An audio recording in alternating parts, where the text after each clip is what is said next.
Olá, tudo bem? Eu sou o Dr. José Neto, sou nefrologista e clínico geral aqui em Belo Horizonte, no Brasil, e estou aqui hoje para discutir com vocês um pouquinho a respeito da infecção do trato urinário baseado em casos clínicos que vocês já receberam.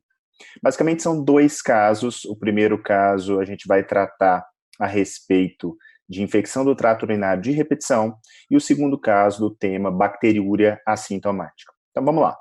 Eu não vou repetir os casos, eu não tenho nenhum conflito de interesse relacionado ao tema, eu vou entrar diretamente nas perguntas. E nessa primeira pergunta do caso de infecção do trato urinário de repetição, a gente vai discutir um pouquinho aqui a respeito tanto de epidemiologia quanto de alguns fatores de risco para isso acontecer. Só que antes disso, eu queria conversar com vocês a respeito do que é infecção do trato urinário. Então, a condição sine qua non nessa situação é que haja sintomas, sejam eles clássicos, do tipo disúria, algúria, polaciúria, dor supravesical, né, dor suprapúbica. Tudo isso é muito clássico na infecção do trato urinário, seja ela de repetição ou não. E em situações de extremos, principalmente em crianças e idosos, a gente tem sintomas mais atípicos, desde uma confusão mental, a uma inapetência, uma prostração intensa, isso tudo pode acontecer. Além disso, a infecção do trato urinário ela pode ser dividida classicamente em infecção baixa, que é a infecção basicamente da bexiga e dos anexos ali relacionados, e também a infecção alta, a infecção pielonefrite, a infecção do parênquima renal. Bom, o que é infecção do trato urinário de repetição? Essa infecção, essa classificação, ela foi definida arbitrariamente, baseado no número de infecções. E a primeira coisa que eu queria deixar como mensagem aqui é que isso é um norte. Isso não serve para a gente tratar isso de forma exata, arbitrária, sem desvios, sem arestas. Mas para nos nortear, pode ser considerado como infecção do trato urinário de repetição 2 ou mais infecções em 6 meses ou 3 ou mais infecções em 1 ano. Bom, com relação à epidemiologia, deve ficar claro que não é necessário que exista grandes fatores de risco, sejam eles anatômicos ou fisiológicos, para que ocorra a infecção do trato urinário de repetição. Inclusive, isso é bem frequente em mulheres jovens, rígidas, sem nenhum grande problema de saúde.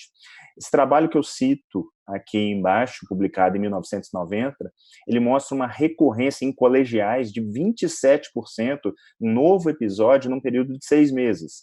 E 2,7% dessas mulheres tiveram um segundo episódio, na realidade, uma segunda reinfecção, nesse mesmo período de 6 meses. Se a gente partir para outros trabalhos que mostram, por exemplo, a gente sabe que a infecção pela Escherichia coli é a mais frequente e parece que também ela pode ser promotora de maior possibilidade, maior probabilidade de recorrência. Trabalhos falam aí na faixa entre 40% e 50% de recorrência em mulheres com esse tipo de infecção por esse gene. Falando um pouco a respeito dos fatores de risco, sem dúvida nenhuma, a vida sexual ativa é disparado o grande fator de risco para a infecção urinária de repetição na mulher adulta jovem. Pode aumentar até em 60 vezes o risco de uma nova infecção. E algo que está bem correlato à vida sexual ativa é o uso de espermicida, que classicamente é utilizado sob a forma do diafragma, mas que mesmo quando está presente num preservativo, ele aumenta, sim, o risco de um episódio de infecção urinária. Interessante desses trabalhos que eu cito aqui é que eles também veem outros fatores de riscos, e 2 deles chamam bastante atenção, que é ter uma mãe com um episódio prévio de infecção urinária de repetição e ter o primeiro episódio de infecção urinária com menos de 15 anos. Por que eu acho isso interessante? Isso que desperta aí o papel da hereditariedade como sendo um fator que, associado ao ambiente, pode interferir, sim, naquela mulher que tem mais ou menos infecções. Por falar em hereditariedade, esse trabalho é bastante clássico, ele estudou a questão do fator de Lewis, o fator sanguíneo de Lewis, e os fenótipos não secretores, eles tiveram uma maior probabilidade, visto sob a forma de um risco relativo de 3,4 vezes, de desenvolver uma infecção. Então, não tem nada que a gente possa fazer do ponto de vista pragmático, mas isso literalmente nos mostra que é importante considerar que há algo não modificável, ou seja, o fator de risco genética para que essas infecções possam estar ocorrendo. Outros fatores de risco são alterações anatômicas. Os trabalhos nessa área eles não são muito ricos, na realidade, eu cito aqui 2 casos controle, sendo que o primeiro deles é positivo e o segundo é negativo. Os dados que eu mostro são do primeiro, mostrando que a incontinência urinária dá um odds ratio de 41 versus 9% naquelas mulheres que não tiveram, e vocês veem que tanto a cistocele quanto a presença do resíduo pós-miccional também foram fatores de risco associados a uma probabilidade maior de infecção. Bom, sabendo disso, a gente chega à nossa pergunta. Então, todas as primeiras 4 alternativas estão corretas. A única que está errado é a última. Por quê? Porque apesar da urocultura positiva, ter sido feita, ajudar muito, tanto no tratamento quanto depois de uma profilaxia, quadros clínicos bem descritos pelas nossas pacientes podem sim nos ajudar a dar o diagnóstico de itu de repetição, mesmo que eu não tenha documentado aquela infecção. É óbvio que quando os sintomas não são clássicos, eu preciso da urocultura para garantir que aquilo ali realmente é uma itu de repetição. Ok? A segunda pergunta, a gente vai tratar muito a respeito ainda de itu de repetição, sobre classificação e um pouquinho sobre diagnóstico. Então, vamos lá, separar o que é recaída de reinfecção, falar um pouco de exames de imagem. Então, eu gosto de usar muito imagens para as pessoas guardarem. Então, o que seria uma recaída? Seria algo antigo, seria algo que a pessoa já tem, ou seja, uma infecção antiga, ela já existe ali. Enquanto que uma reinfecção, ela vai ser uma nova infecção. Como é que eu vou dividir isso do ponto de vista de classificação? Também um número arbitrário, mas o número escolhido foram 14 dias. Então, se a infecção aparece até 14 dias após a finalização do tratamento antimicrobiano, eu tenho uma recaída. Se ela aparece após 14 dias, eu tenho uma reinfecção. Isso não é puramente bizantino. Eu tenho, sim, uma aplicabilidade prática para isso. Por quê? Primeiro, as reinfecções são bem mais frequentes. E segundo, quando eu tenho uma recaída, eu preciso de uma investigação urológica um pouco mais aprofundada. Através dessa investigação, eu posso achar algum tipo de algum déficit anatômico que pode estar propiciando essa recaída, a dificuldade de se tratar aquela infecção. Vale a pena solicitar exame de imagem para todo mundo com itu de repetição? Não, a minoria só. Isso não está muito bem definido na literatura, mas eu gosto muito dessa recomendação e acabo seguindo algo muito próximo disso que os autores do UpToDate dão. Quando solicitar exame de imagem? Em recaídas, pelo motivo que eu já citei para vocês, em infecções urinárias por proteus, porque normalmente são infecções complicadas e estão muito relacionadas, muito associadas à nefrolitíase. Então, se o paciente tem história de ter passado um cálculo, também vale a pena eu ter uma ideia de como é que está a imagem desse paciente, até para ver o grau de metabolismo, né, se ele está metabolicamente ativo em termos de calculose. E ter hematúria é algo relativamente frequente nos pacientes com infecção urinária, mas persistir a hematúria, não. E aí, nessa situação, vale a pena fazer o exame de imagem. Qual deles? Ultrassom, tomografia? De maneira geral, prefere-se o ultrassom como exame inicial. Por quê? Primeiro, custo. Segundo, disponibilidade. E terceiro, não ter a radiação. É óbvio que a gente não vai ficar preso no ultrassom quando definitivamente tiver uma necessidade de se lançar a mão da tomografia. Por exemplo, numa calculose renal de ureter que não foi vista pelo ultrassom. Então, sabendo disso, qual que é a alternativa correta aqui? Vai ser a letra C. Por quê? Porque apesar das reinfecções serem mais frequentes, além disso, elas podem ocorrer até anos depois. Esse trabalho que eu cito aqui, um deles, mostra que até 3 anos depois, a mesma cepa, ela pode estar dando uma nova infecção. E lembre-se, apesar da recaída ser uma infecção que não foi tratado, a reinfecção, ela pode sim acontecer por uma mesma cepa que está presente ali como flora natural da mulher, no caso da infecção urinária de repetição.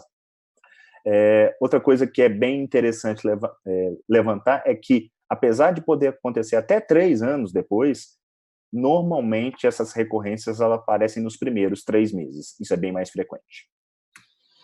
A terceira pergunta, a gente vai tratar a respeito das estratégias não antimicrobianas na tentativa de evitar uma nova infecção. E aí a gente entra num métier que eu sou extremamente apaixonado, que me faz brilhar os olhos, que é a medicina baseada em evidência. Então eu já adianto para vocês que todas essas opções aqui, elas podem ser utilizadas. Só que a minha pergunta aqui na questão é qual a melhor evidência para eu indicar? Então, para falar de evidência, a gente tem que ir na pirâmide das evidências. Eu estou pensando em hierarquia de evidências. E aí, o que eu busco? O topo da evidência, onde tenho as revisões sistemáticas e os ensaios clínicos randomizados. Sendo que a informação vem dos ensaios clínicos randomizados e pode ser agrupado sob a forma de uma revisão sistemática, mas que tem de ser feita dos ensaios clínicos randomizados, senão a evidência é fraca. Então, buscando na literatura a respeito das opções, eu cito aqui, por exemplo, o esvaziamento da bexiga pós-coito. Isso pode ser utilizado. Eu cito também a higienização da região anterior para posterior, quando você está fazendo a higienização genital. Cito também o uso de estrógeno em mulheres para local, para tentar reduzir a infecção. E também evitar o uso de espermicida. Tudo isso pode ser utilizado e eu acho que deve ser utilizado. Só que a que tem maior evidência científica vem de um trabalho do ano passado, de 2018, mostrando que o aumento no consumo de água pode sim reduzir o número de infecções. Uma coisa super interessante, que até muito pouco tempo atrás a gente acabava recomendando, mas sem ter uma robustez científica tão grande. E olha que interessante esse trabalho publicado no JAMA. Ele pegou 140 mulheres saudáveis que tinham já o diagnóstico de ITU de repetição e que bebiam menos de 1,5 litro de água. E que, ao final das contas, tinha uma diurese menor do que 1,2 litro. Randomizou, pegou 70 em cada grupo e o grupo intervenção foi feito que eles tomassem, essas mulheres tomassem 1,5 litro de água a mais do que elas já vinham tomando. E as outras mulheres que ficaram no grupo controle mantinham o hábito de tomar até 1,5 litro. Eles testaram algo extremamente lúcido, que é um desfecho clínico, na verdade 2 desfechos clínicos, o número de cistites, que importa, e o curso de antibióticos, que importa para a mulher tanto do ponto de vista de efeitos colaterais associados ao uso, quanto ao próprio custo da medicação. E para ambos os desfechos, tomar mais água foi positivo. Então, menor número de cistites, 1,7 vezes 3,2, e menor cursos de antibióticos, de 1,9 versus 3,6. Ou seja, a gente está falando aqui de uma medida que não tem virtualmente risco, é tomar mais água, pode gerar aí talvez um transtorno social de ter que ir mais frequentemente ao banheiro, mas que tem evidência já bem robusta de que pode ajudar essas mulheres a minimizar o desconforto causado pelas ITUs de repetição. Então, a gente fica com a resposta, a letra C, de modo que é tentado que essas mulheres tomem pelo menos mais de 2 litros por dia, e aí com isso elas vão conseguir tentar minimizar essas infecções. A quarta pergunta, eu uso o próprio caso clínico, porque a nossa paciente ela topou fazer as mudanças sugeridas, mas mesmo assim ela mantinha quadros frequentes, ou seja, as medidas antimicrobianas não foram efetivas. Então, o que ela tem de opção? Ela tem opção de profilaxia, ela tem opção de tratamento, ela tem opção de outras drogas. O que pode ser feito? Então, tá. Com relação a antibiótico, profilaxia, ou seja, usar um antibiótico em dose baixa, isso mostrou-se já ser bastante efetivo, eu vou mostrar dados a respeito disso, mas, por outro lado, eu tenho o ônus dos efeitos colaterais associados. Eu tenho basicamente 2 possibilidades. A antibiótico profilaxia contínua, que é a mais tradicional, a mais clássica, e aquela pós-coito, onde a mulher só usa depois da relação sexual. Então, vamos lá. Essa revisão sistemática que saiu da Cochrane em 2007, perdão, não, na realidade 2008 mesmo, ela mostra alguns dados bastante interessantes. tanto em termos de recorrência microbiológica, ou seja, aparecer a bactéria numa urocultura, quanto recorrência clínica, há uma nítida redução com antibiótico profilaxia contínua, de 79% para recorrência microbiológica e de 85% para recorrência clínica. Só que é aquilo que eu falei, né? Tem um preço. Há um aumento dos eventos adversos. O que seriam esses eventos adversos? Maior quantidade de candidíase, tanto urinária quanto oral, distúrbios gastrointestinais e resistência bacteriana. Quanto? 78% maior risco relativo conforme constatado nessa revisão sistemática. Tá, o que eu posso fazer para minimizar esses efeitos colaterais? Usar menos é uma opção. Então, em vez de usar todo dia, eu vou usar só pós-relação sexual, só o pós-coito.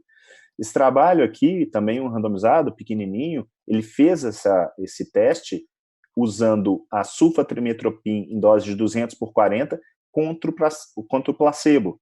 E mostrou, sim, que a profilaxia pós-coito ela foi efetiva na redução da taxa de infecção.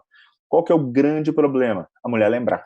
Do ponto de vista pragmático, ela tem que lembrar de tomar depois do coito. E outra, não é qualquer mulher com infecção do trato urinário de repetição que se encaixa nesse tipo de profilaxia. São aquelas que nitidamente têm a sua infecção associada ao aumento da atividade sexual.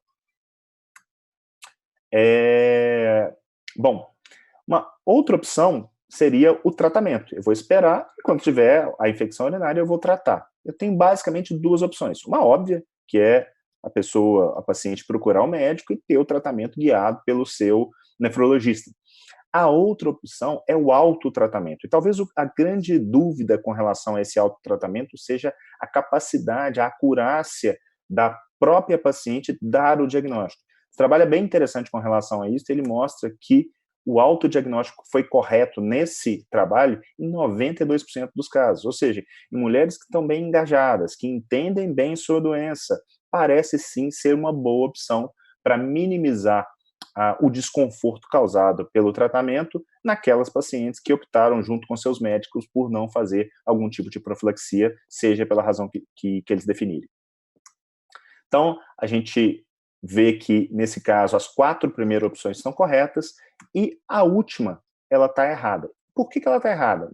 Não significa que não há possibilidade disso ser verdade. Mas hoje a gente tem uma evidência extremamente escassa, apesar de se utilizar de forma relativamente liberal cranberry, metenamina na prática clínica, os pacientes, na realidade, os médicos, eles não têm uma robustez científica tão grande para justificar o uso dessas situações.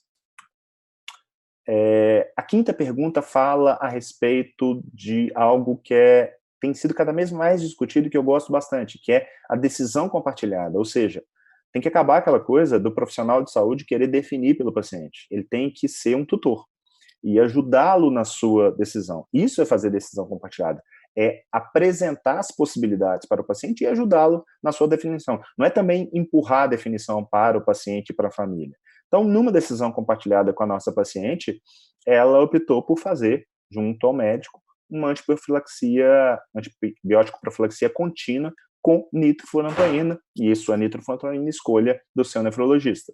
E aí, com relação a isso, ela cai naqueles problemas. Primeiro, os eventos adversos, que eu já citei, eles existem, então é bem documentados conforme essa revisão sistemática da Cochrane, que eu já mostrei ao longo da apresentação. Outros trabalhos, esse trabalho do Lancet, número 2, do ano passado, ele mostra, sim, que mesmo em doses baixas, conforme é utilizado na profilaxia de infecção urinária, isso pode gerar resistência bacteriana, isso é um problema tanto de saúde pública quanto para a própria paciente num curto, médio prazo, e há um transtorno da flora intestinal que isso já foi verificado e tem uma representação clínica, sim, sob a forma principalmente de diarreia e sob a forma de dor abdominal, são as duas principais. Com relação ao tempo de antibiótico profilaxia, isso não é muito bem definido, não existe, em princípio, um tempo mínimo, mas habitualmente não se usa menos do que 3 meses a partir do momento que você definiu utilizar. Obviamente, naquela mulher que está se dando mal, que está tendo muito evento adverso, eu posso suspender isso antes de completar os 3 meses. Mas já existem alguns relatos na literatura com nitrofurantoína sendo utilizado por mais de 1 ano, sulfametoxazol trimetoprim utilizado por até 5 anos, como preventivo no caso de infecções do trato urinário de repetição. Vale lembrar o seguinte, não parece haver um efeito residual. O que significa isso? Significa que parou, a probabilidade daquela mulher voltar a ter novas infecções, ela existe. Então, é muito importante, mesmo num cenário de antibiótico profilaxia, se bater na tecla das medidas não farmacológicas, para naquele momento que você optar junto com o seu paciente em suspender o antibiótico profilático, a probabilidade de recidiva seja menor. Bom, então, baseado nisso, a resposta correta aqui é que o uso da nitrofurantoína, e eu já citei também que há evidência para sulfatrimetoprim, pode ser utilizado por períodos um pouco maiores. A última pergunta do primeiro caso diz que, apesar da profilaxia, a nossa paciente voltou a ter um novo quadro clínico sugestivo de infecção. E ela fez, conforme foi recomendado, coletou a cultura, mas ela estava muito incomodada. Então, a ideia era começar o tratamento antes mesmo de eu ter a urocultura. Qual dessas alternativas representa o melhor tratamento empírico para a nossa paciente em questão? Bom, se eu for para a literatura, as principais recomendações do ponto de vista de eficácia estão aqui em cima. A nitrofurantoína, a sulfatrimetoprim e a fosfomicina. Eu tenho ali a opção de beta-lactâmico, igual foi citado, e das fluoroquinolonas. Só que as fluoroquinolonas têm sido cada vez mais evitadas em função do uso que foi muito massivo e desenvolveu uma alta taxa de resistência em vários locais. Além disso, eu queria falar um adendo, porque esses últimos meses falou-se muito contra as quinolonas do ponto de vista de evento adverso, e no meu modo de ver, há uma valorização absurda dos dados. Por quê? Porque qualquer medicação, dentre essas, ela tem também os seus efeitos colaterais, seus potenciais efeitos colaterais. Então, é muito colocar na balança toda vez que a gente vai prescrever uma droga e levar em conta os fatores que estão fazendo valer a pena, levar muito em consideração essa questão de custo-benefício. Então, para a nossa paciente, nitrofurantoína não acho que seja uma boa opção, porque ela já vinha usando isso como profilático e desenvolveu a infecção em vigência da droga. A sulfametoxazol trimetoprim poderia ser uma opção, só que ela é alérgica, conforme está lá no caso. Então, eu fico com a opção da fosfomicina, sem que isso seja uma verdade absoluta, mas aparentemente a minha probabilidade de acertar nesse caso parece maior. Bom, mudando para o segundo caso, agora nós vamos falar a respeito da bacteriúria assintomática, que basicamente é o que? Ter bactérias na urina sem ter sintomas. Isso tem uma representatividade muito grande, porque é extremamente frequente o tratamento desnecessário de, principalmente, mulheres nessa situação. Então, a primeira pergunta é uma pergunta que envolve alguns questionamentos, algumas assertivas relacionadas ao tema, e para isso eu trouxe para vocês esse novo guideline do IDSA, que foi publicado fresquinho, acabou de sair agora em 2019, e eu trouxe alguns pontos do guideline. Primeiro, isso aqui é um gráfico, né, na realidade uma tabela, que mostra a prevalência de bacteriúria assintomática, e nitidamente eu tenho um maior número de idosos com bacteriúria assintomática. Eu não estou falando aqui de pessoas com infecção, tá? É só ter a presença de bactéria na urina. Vocês veem que em idosos em casa, em asilos, você pode ter até em torno de 50% daquelas pessoas tendo uma bacteriúria assintomática. E, sim, existe uma associação entre pessoas, pacientes com a bacteriúria assintomática e um risco futuro de infecção do trato urinário. A questão é que isso não envolve um maior risco de desfecho grave, ou seja, o paciente não vai morrer por causa disso, o paciente não vai morrer mais, né, por causa disso, não vai ter transtornos do tipo doença renal crônica. Então, por um lado da balança de não tratar, eu tenho essa segurança. E pelo lado de tratar, eu tenho, além de todos os efeitos colaterais, a emergência bacteriana.